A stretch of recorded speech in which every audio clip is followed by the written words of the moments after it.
Hello guys, कैसे हो आप सब। गाइस, इस सीरीज के अंदर ये आपकी फिफ्थ वीडियो है। इसमें हम लोग लाइव मॉक के सॉल्यूशंस कर रहे हैं और ऑलिव बोर्ड लाइव मॉक के हम लोग सॉल्यूशंस करने वाले हैं आज। पहला क्वेश्चन आपके सामने ये है और आप लोग इस वीडियो के कमेंट बॉक्स में प्लीज ये बताना कि आपके कितने मार्क्स आए।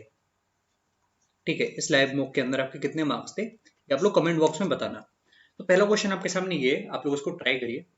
तो यार, बहुत अच्छा क्वेश्चन है अपने आप में। ठीक है, रियल एग्जाम के अंदर इतनी कैलकुलेशन करना शायद पॉसिबल ना भी हो आपके लिए, फिर भी इसको कैसे सॉल्व करना है वो मैं आपको बताता हूँ।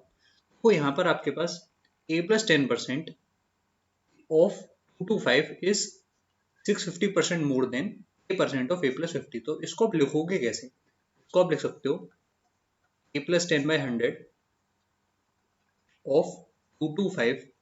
ये वैल्यू किसके बराबर है? 650% ज्यादा है, यानी कि 750% है। मैं इसको लिख सकता हूँ 75/10। ये किस वैल्यू का? a% ऑफ a+50, यानी कि a/100 इंटू a+50। ऐसी क्वेश्चन कुछ आ रही है। ठीक है, 100 से आपने 100 काट दिया। अभी भी अगर आप देखो तो बहुत सारी कैलकुलेशन यहाँ पर है। अगर आप इसको काटना चाहो कैसे काटोगे? आपका 3 बार चला गया। ठीक है, मेरे पास आ रहा है 3 टाइम्स a+10। इसके बराबर हुआ यहाँ पर है a/10 और फिर है a+50। ठीक है, मैं यहाँ पर लिखता हूँ नीचे इसको 30 इंटू a+10 जो है तो मेरे पास a इंटू a+50 के बराबर आ गया। अब देखो यहाँ पर आप एक चीज कर सकते थे, आप ये देखते कि आपको a की वो वैल्यू लेनी है कि 30 का मल्टीपल हो, लेकिन नहीं, आपको ऐसी वैल्यू लेनी है कि a+50 आपका मल्टीपल बन जाए इसका। ठीक है, तो यहाँ से आप सोच सकते थे a बराबर हम लोग 10 ले सकते हैं। अगर a बराबर हमने 10 ले लिया तो यहाँ पर क्या आएगा मेरे पास 10 इंटू 60, और यहाँ कितना आ जाएगा 30 इंटू 20। तो दोनों बराबर हो गए। ऐसे आप सोच सकते थे कि a की क्या वैल्यू लेनी है, वरना आपको क्वाड्रेटिक सॉल्व करनी पड़ जाती, उसमें बहुत टाइम लग जाता।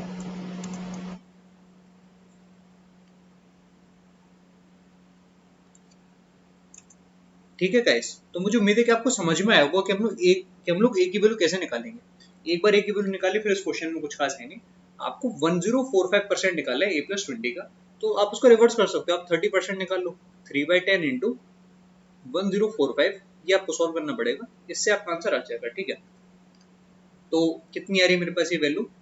अगर मैं देखूँ तो ये मेरे पास आ रहा है 3135/10। ठीक है, तो आपको दिख रहा होगा कि 313 1/2 आ जाएगा। ये करेक्ट आंसर हो गया। आगे बढ़ते हैं गाइस। अगला क्वेश्चन ये है आपके सामने, आप लोग इसको ट्राई करिए। क्या गिवन है सवाल में आपको? इस क्वेश्चन में आपको गिवन है y% of a sum of ₹5400 is invested on simple interest at 8 1/3% per annum and the rest is invested on simple interest at 5 1/3% per annum।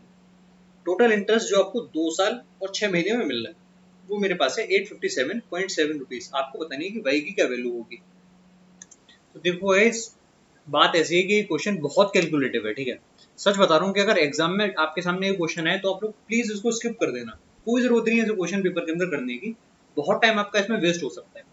फिर भी कैसे करना है वो हम लोग देख लेते हैं। मैं मेरे से भी क्वेश्चन मॉक के अंदर नहीं हो पाया था।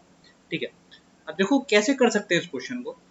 आप प्रॉब्लम बताए क्या है कि अगर आप इस नंबर को आप ये देखो कि मैं 1 ईयर का इंटरेस्ट निकाल लूँ तो वो भी नहीं होने का। अगर आप वो भी निकाल लोगे तो भी आप ये नहीं बता पाओगे कि वो कितना परसेंट है एक्चुअल में 5400 का। ठीक है, ये इसमें मेन प्रॉब्लम आ रही है। जैसे अगर मैं आपसे बोलूँ कि आपके पास 857.7 जो है कितने में आपको मिल रहा है 2 years and 6 months में मिल रहा है। अगर आपको 1 ईयर का निकालना है तो आप कैसे निकालोगे? ठीक है, तो आप इसको किससे मल्टीप्लाई करोगे? आप इसको सिंपली 2/5 से मल्टीप्लाई करोगे ना, तो आप इसको 2/5 से मल्टीप्लाई करके देख लो कि क्या आ रहा है। ठीक है, अगर मैं इसको 2/5 से मल्टीप्लाई कर रहा हूँ, यानी कि मैं इसको अगर 0.4 से मल्टीप्लाई कर रहा हूँ तो मेरे पास जो वैल्यू आएगी ना वो होगी 343.08। तो ये वैल्यू क्या है? ये वैल्यू आपकी 1 ईयर के इंटरेस्ट है। ठीक है, सबसे पहली बात तो इतनी कैलकुलेशन करनी बड़ी दिक्कत की बात होगी पेपर के अंदर कि आपका 1 ईयर का इंटरेस्ट है 343.08। अब ये कितना परसेंट है 54 का, ये आपको देखना पड़ेगा 5400 का। तो आप क्या करोगे? आप इसको सिंपली 54 से डिवाइड करोगे। ठीक है, अगर आप इसको 54 से डिवाइड करोगे तो आपको वैल्यू मिल रही है ना वो डेसिमल में और मिल रही है, तो ये इसमें मेन प्रॉब्लम है। ठीक है, इस क्वेश्चन में आप बहुत बुरी तरह फंस सकते हो अगर आप इस तरीके से गए तो मैं इसको हटाता हूँ पहले यहाँ से। ये दिखाना जरूरी था कि क्यों इस क्वेश्चन के अंदर ये चीज़ नहीं लग सकती, क्योंकि वैल्यू आपकी डेसिमल में आ रही है। तो अगर आप एलिगेशन लगाने का सोच रहे हो तो बहुत दिक्कत होने वाली है। और भी तरीका है कि अब हम लोग देख लेते हैं, या फिर क्वेश्चन में कुछ समस्या है, क्या चक्कर है वो हम लोग को भी पता करते हैं। देखो आप मान के चलो कि जो ए हिस्सा था, ठीक है, जो ए पार्ट था वो आपने लगाया 8 1/3% पर, और जो बी पार्ट था वो आपने लगा दिया 5 1/3% पर। ऐसा बोलते हैं हम लोग, ठीक है। अब देखो यार, एकदम बेसिक से चलेंगे। ए प्लस बी आपको पता है कितना है? ए प्लस बी हमारे पास है 5400, ठीक है। हमको क्या निकालना है? वैल्यू ऑफ वाई, यानी कि हमको ये ए वाली वैल्यू निकालनी है जो कि आपका 8 1/3% पर था। ये मेरा आंसर होने वाला है, ठीक है। ये चीज तो क्लियर हो गई आपको। अब देखो यार, इंटरेस्ट टोटल कितना मिलेगा ये आप मुझे बताओ। एक साल में क्या इंटरेस्ट मिलेगा? आपने बोला 8 1/3% of A plus 5 1/3% of B, ये एक साल का इंटरेस्ट हुआ। पर क्योंकि यहाँ पर 2 साल 6 महीने गिवन है, तो मैं इसका 5/2 ले सकता हूँ ना। 5/2 times 8 1/3% of A plus 5 1/3% of B, ये जो वैल्यू है ना, ये आपको गिवन है कि 857.7 है, ठीक है। एक तो यहाँ पर 0.7 का चक्कर और पड़ रहा है, ठीक है। फिर भी जो कुछ भी हम लोग देखते हैं कि क्या आंसर आने वाला है। देखो यहाँ पर अब आप क्या कर सकते हो, एक चीज आप ये इसमें जरूर कर सकते हो कि आप इसमें से कॉमन ले लो कुछ। जैसे आप यहाँ पर केवल 3% अलग कर लो, यहाँ पर क्या बचेगा? 5%। 5 1/3% यहाँ पर भी है, तो आप इसमें प्लस करोगे 5 1/3% ऑफ ए प्लस बी। यहाँ पर क्या बचा है? 3% ऑफ ए बचा है, जो मुझे एक्चुअल में सॉल्व करना है, ठीक है। 5 1/3% ऑफ ए प्लस बी कितना है? 5400। यहाँ पर आपने लिखा 5400।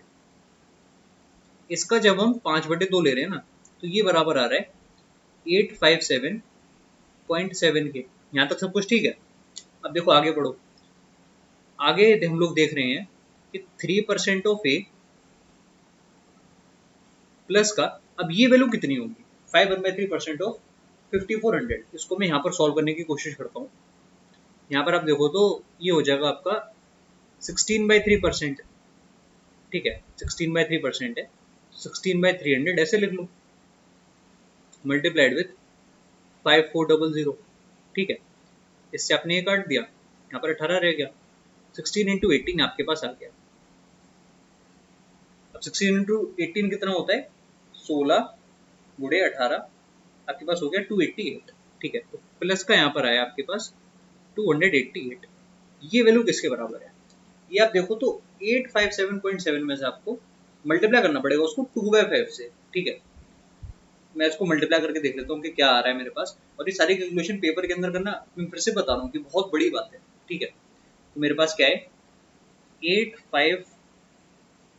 857.7 इंटू 2/5। पहले इंटू 2 कर लिया मैंने, फिर मैंने डिवाइड बाय 5 कर लिया। मेरे पास आ गया 343.08, जो हम पहले फाइंड कर चुके थे। 343.08। अब यहाँ से आप देखो कि 3% ए की वैल्यू कितनी आई? 3% ए की वैल्यू आपके पास आ गई। इनका डिफरेंस, डिफरेंस आपको कितना दिख रहा है? 12 और 43, कितना हो गया? 55, ठीक है। तो आपके पास ये आ रहा है 55.08। अब इस वैल्यू को आप काट के देख लो 3 से, कितनी बार जाएगा? 18 पे ने काट दिया तो 54 हो गया, कितना बचा फिर? 10। तो ये गया 3 बार, ठीक है। 3 बार गया तो 54 था, 10 था तब 3 बार गया, ठीक है। उसके बाद कितना बच गया? 3, 3 × 3 9, 1 बचा, 18 यानी कि 6, ठीक है। अब यहाँ पर आप डेसिमल लगा लो। डेसिमल लगाएंगे तो कहाँ डेसिमल लगेगा? यहाँ पर, ठीक है। 2 जीरो थे ना मेरे पास, तो ये आपका आ गया 18.36। ये 1% की वैल्यू आई है। तो पूरी जो ए है ना आपकी, वो कितनी होगी? 1836 होगी। ये आपकी वैल्यू है ए की। क्वेश्चन वाले ने आपसे ये भी नहीं पूछा, उसने आपसे ये पूछा कि ये कितना परसेंट है पूरे 5400 का। इसको आप डिवाइड कर लो 54 से, ये आपका आंसर आने वाला है, ठीक है। वैसे भी आप देख लो 4 × 4 लास्ट में 6 आना चाहिए, वैसे आपका 34 आ जाएगा, ठीक है। मैं इसको एक बार क्रॉस चेक कर लेता हूँ। 1836 ये आपका डिवाइड हो रहा है 54 से, ठीक है। तो 34 आपका आ गया। तो काफी सॉलिड क्वेश्चन था भाई, ठीक है। आप लोग उसको मार्क कर लेना, एकदम A1 क्वेश्चन है। आगे बढ़ते हैं हम लोग अगले क्वेश्चन की तरफ। अगला सवाल ये है आपके सामने, थोड़ा सा नया क्वेश्चन है ये देखने में। एक रेक्टेंगल आपको गिवन है ABCD।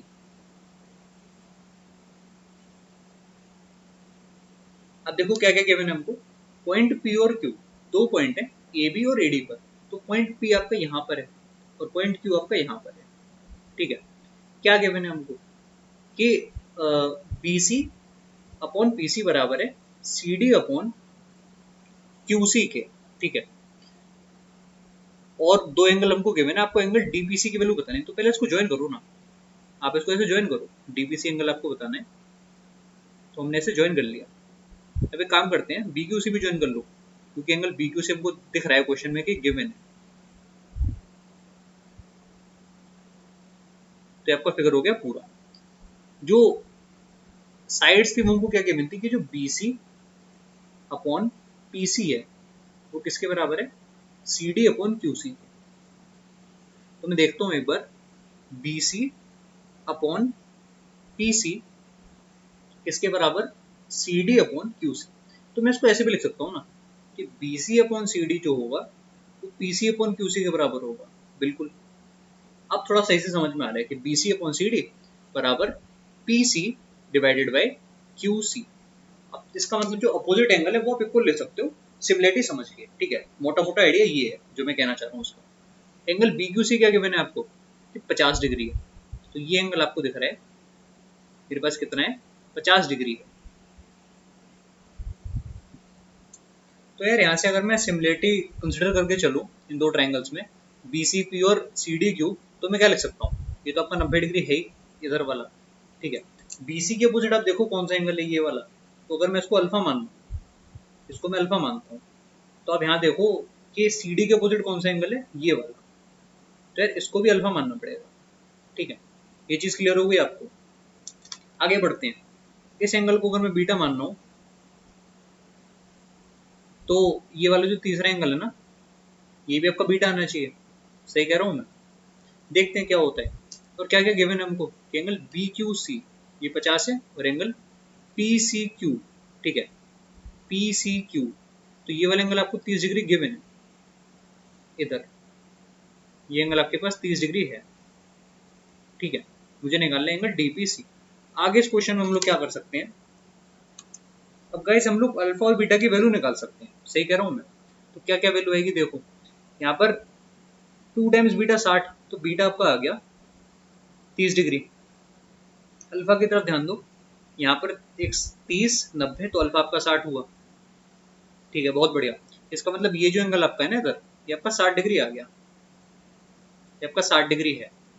और इस क्वेश्चन में हम लोग क्या कर सकते हैं आगे, और अब गाइस इसके आगे आप लोग बहुत ध्यान से देखना, ठीक है। बहुत मैंने सोचा तब जाके मुझे समझ में आया कि इधर आप ध्यान से देखो, ये पूरा एंगल कितने का हुआ, ये पूरा एंगल आपने बोला कि 60 डिग्री हो गया, 30 30 60, ठीक है, ये आपका हो गया 60 डिग्री। इधर आपका 50 गिवन है, तो ये कितना हो जाएगा 70, ठीक है। अब इस बड़े ट्रायंगल में आप देखो, यहाँ पर आपके पास ये वाला एंगल 60 डिग्री हुआ, मैं DPC की बात कर रहा हूँ, ठीक है। इधर मैं लिया था BQC, यहाँ पर मैं ले रहा हूँ DPC, यहाँ पर आपका ये 60 डिग्री हो गया, ठीक है। और आप देखो कि यहाँ पर एक एंगल तो 60 हो गया, ठीक है, और बाकी दोनों एंगल भी उस हिसाब से ले सकता हूँ कि तभी तो सिमिलरिटी लग रही होगी। एक एंगल उनमें से होगा 50 डिग्री, एक एंगल होगा 70 डिग्री का। यहाँ से आपको आइडिया लग पाएगा कि कैसे हम आंसर निकालेंगे, ठीक है।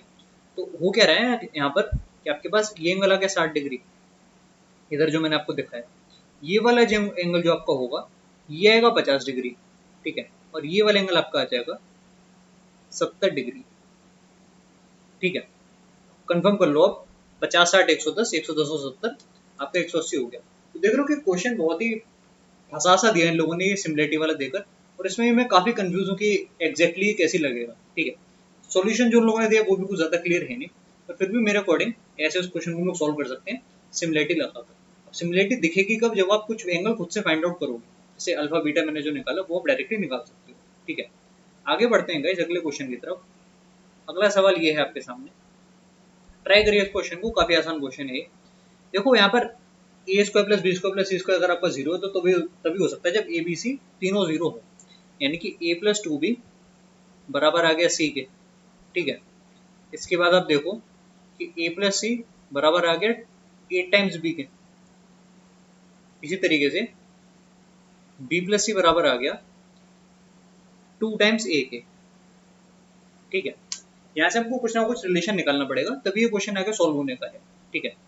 जैसे अगर मैं यहाँ पर इन दोनों को माइनस कर दूँ तब क्या होगा, तो आप देख रहे हो कि जो a माइनस बी मेरे पास है कितना आएगा, a माइनस बी मेरे पास आ जाएगा 8b माइनस 2a, ठीक है।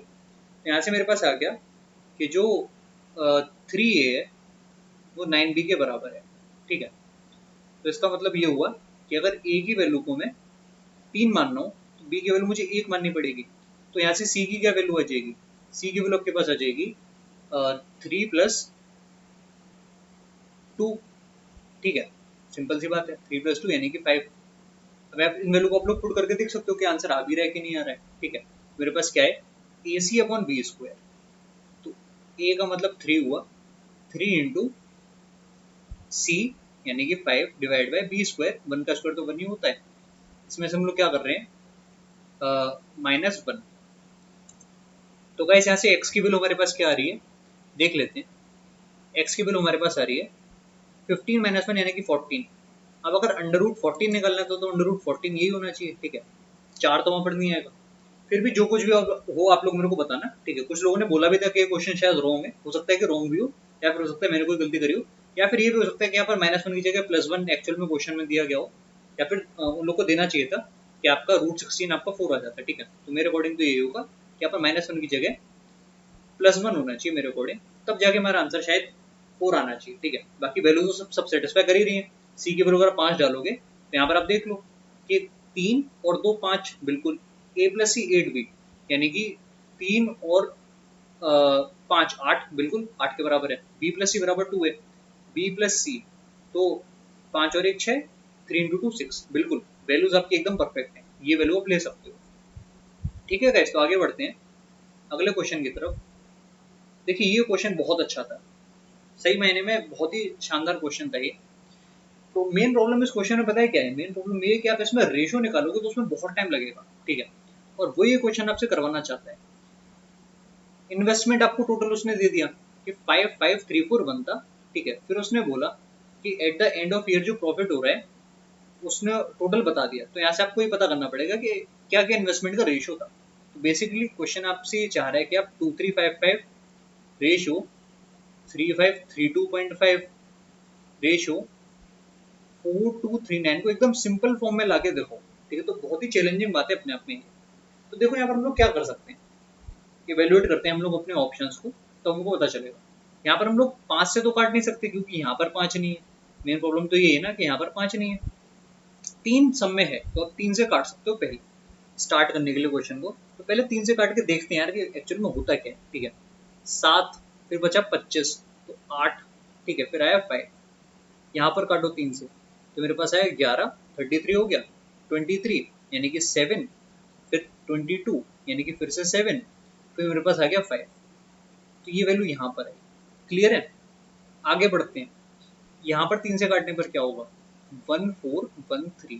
तो ये कुछ वैल्यूज हमारे पास आ रही है, ठीक है। 785 यहाँ पर आया 1177.5, यहाँ पर आया 1413। अब यार कुछ ऐसा ढूंढना पड़ेगा जिससे वैल्यू परफेक्टली कट जाए, ठीक है। 785 में एक्चुअल में होता क्या है, क्या क्या इसके फैक्टर होते हैं, पहले इस पर ध्यान देते हैं क्योंकि ये सबसे छोटा नंबर है, ठीक है। जो भी मैं फैक्टर उठाना चाह रहा हूँ वो मैं यहाँ से ढूंढ सकता हूँ। इसको अगर मैं 5 से ब्रेक करके देखूँ तो 5 इंटू कितना आना चाहिए, यहाँ पर 15 तो ऐसे ही आ गया तो 75 हो गया, ठीक है। फिर आया कितना 35 यानी कि 7, 157 ये मेरे पास आ गया, ठीक है। 157 के क्या और फैक्टर हो सकते हैं, मुझे तो नहीं लगता कि 157 का कोई और फैक्टर होता भी है, ठीक है। तो शायद यही वो नंबर है जो हम ढूंढना चाह रहे थे। इससे बस डिवाइड करो तो काम बन सकता है, ठीक है। गारंटी नहीं है और हो सकता है काम बन जाए, ठीक। ये चीज क्लियर हुई आपको। तो आप इसको इससे काट के आप देखो कि एक्चुअल में हो क्या रहा है।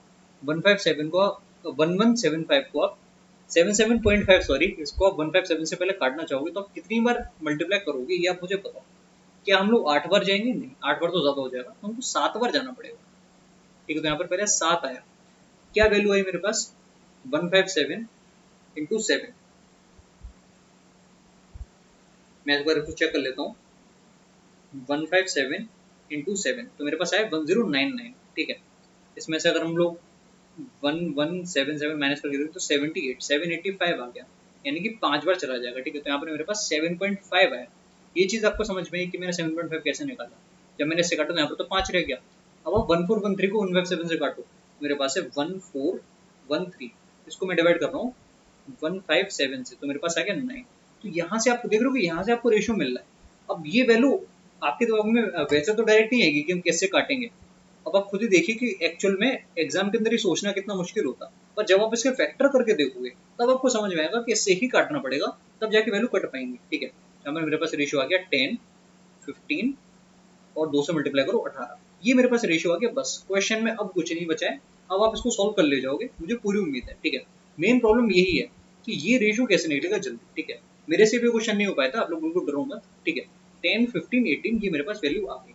अब देख लेते हैं, अब तो कोई दिक्कत की बात होनी नहीं चाहिए।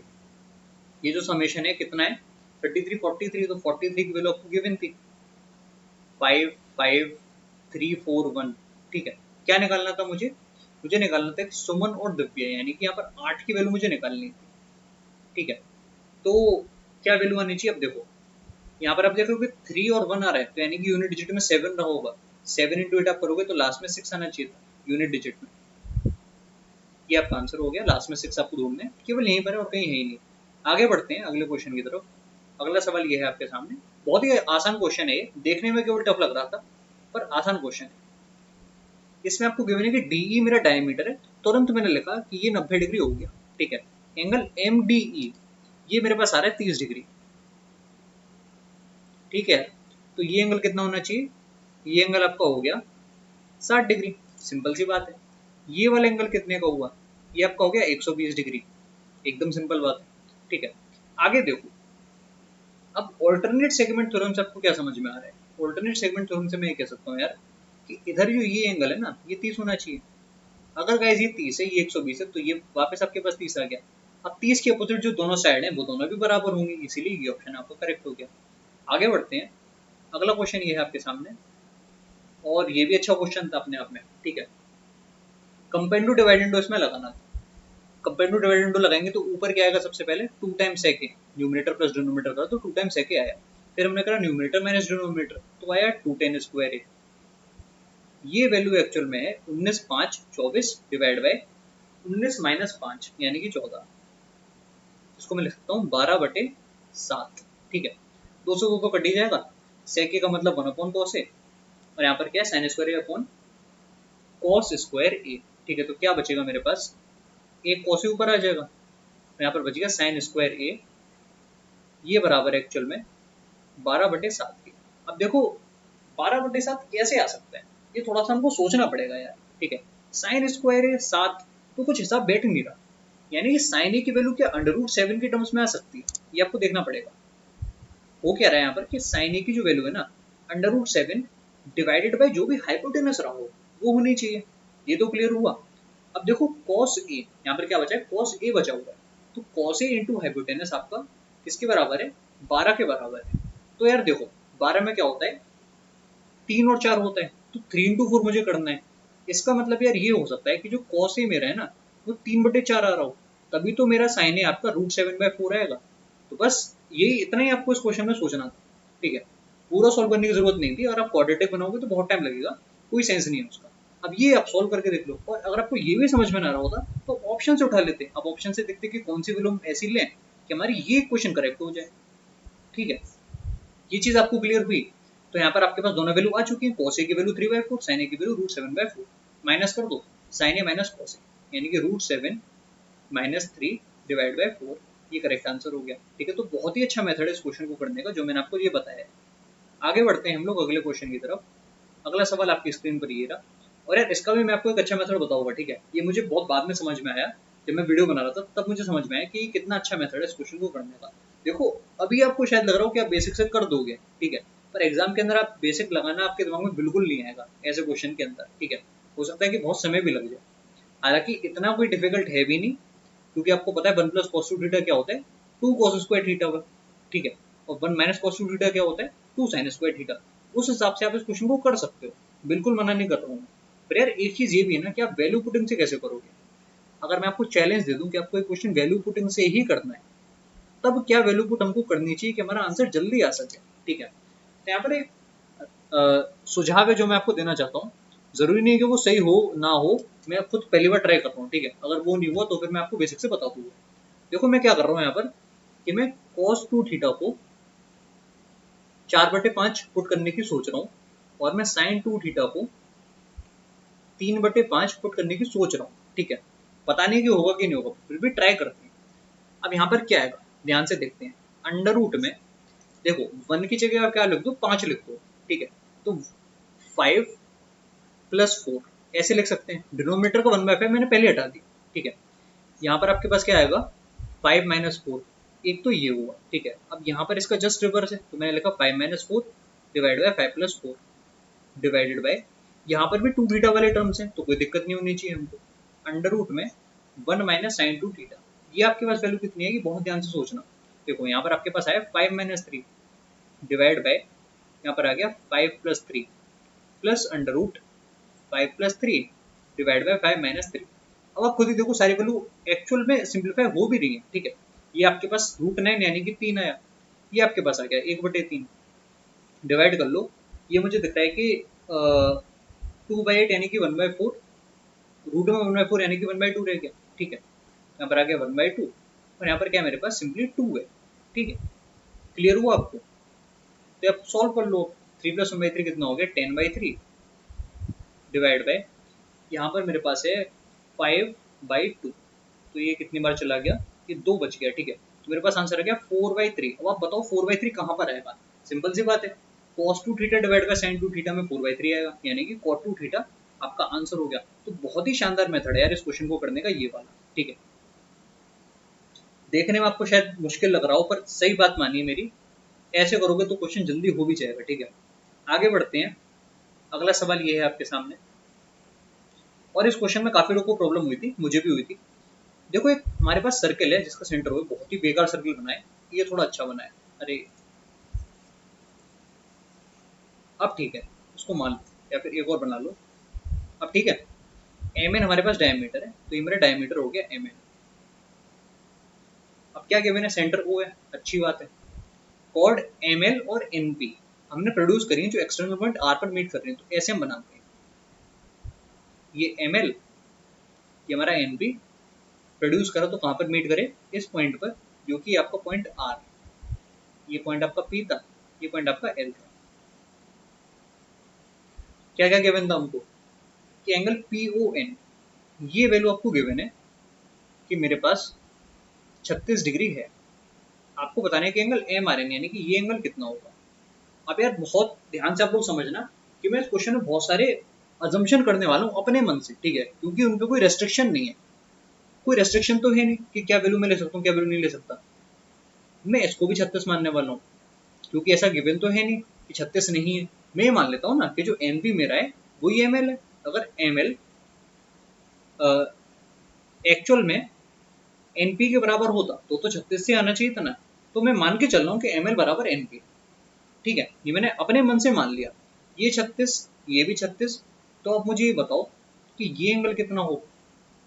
तो आपने बोला ये एंगल कितना हो जाएगा, हम लोग अगर ध्यान से देखें तो कितना बचा, 144 बचा।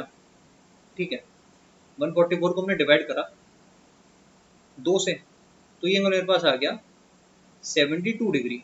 तो एंगल होना चाहिए 72 डिग्री।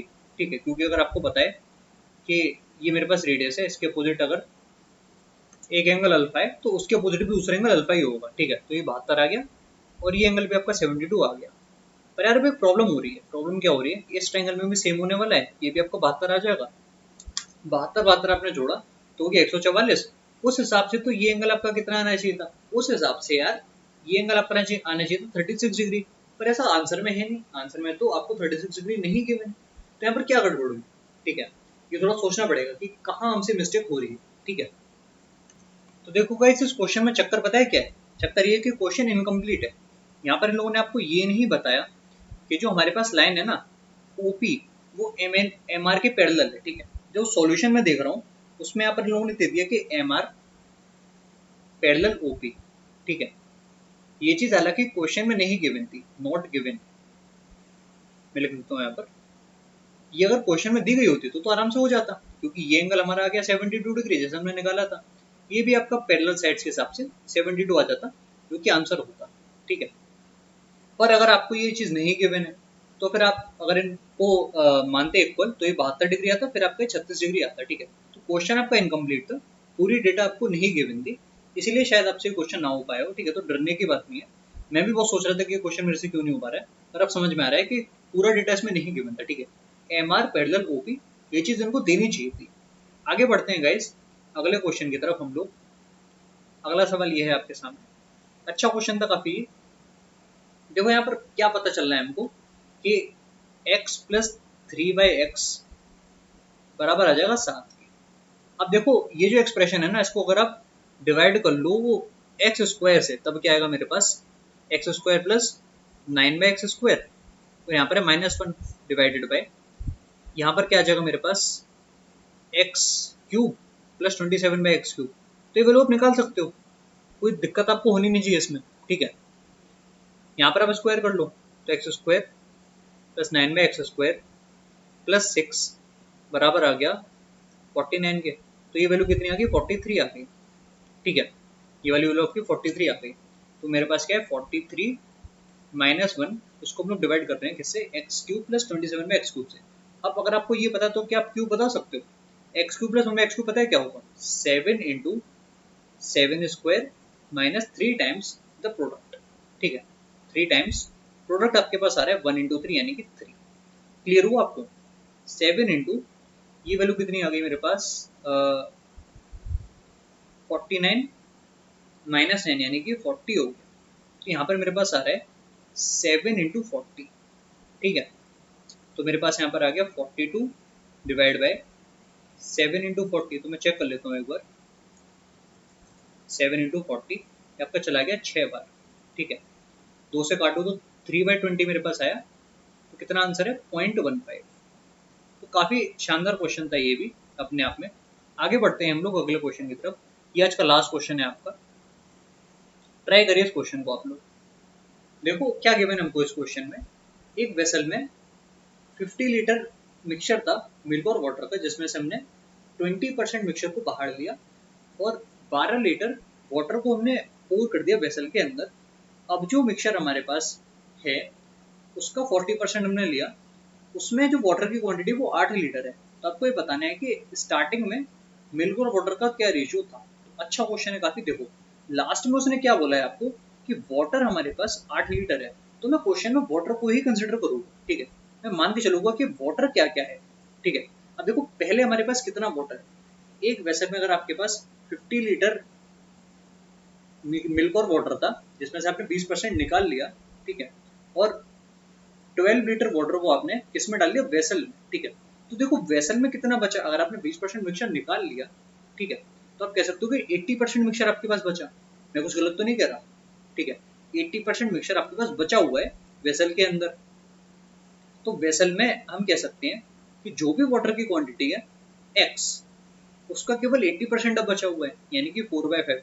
इतना वाटर अभी भी बचा हुआ है। अगर मेरे पास पहले x था तो मेरे पास x × 4/5 बचा हुआ है। इसमें हमने क्या करा, हमने इसमें 12 लीटर पानी और डाल दिया, अच्छी बात है, अब पानी थोड़ा बढ़ गया। अब इस मिक्सचर में से हमने 40% निकाला, उसमें जो हमारे पास वाटर की क्वांटिटी थी ना वो थी 8 लीटर, तो इसका 40% क्या होगा, 2/5। अब ये क्वेश्चन के हिसाब से 8 लीटर के बराबर है। बस अब क्वेश्चन आप सोल्व कर लो, x × 4/5 प्लस 12 जो होगा ना, किसके बराबर होगा, यहाँ पर 4 रह गया, 20 के बराबर। तो गाइस x × 4/5 बराबर आ गया 8 के। ठीक है, यहाँ पर 2 से कट गए, x बराबर 10 आ गया। इसका मतलब गाइस पहले मेरे पास जो वाटर था वो केवल 10 लीटर था, तो मिल्क कितना रहा होगा, 40 हमारे पास मिल्क, 10 वाटर, रेशियो आ गया 4:1। ये करेक्ट आंसर है, और ये मेथड जो मैंने आपको बताया काफी अच्छा मेथड है। ठीक है, तो गाइस ये आपकी वीडियो आज की कंप्लीट हो चुकी है। मुझे उम्मीद है कि आपको सॉल्यूशंस काफी अच्छे लगे होंगे। इसकी पीडीएफ आपको टेलीग्राम चैनल पर मिल जाती है वीडियो के जस्ट बाद। ठीक है, तो बस चैनल को सब्सक्राइब कर देना। Bye bye and take care.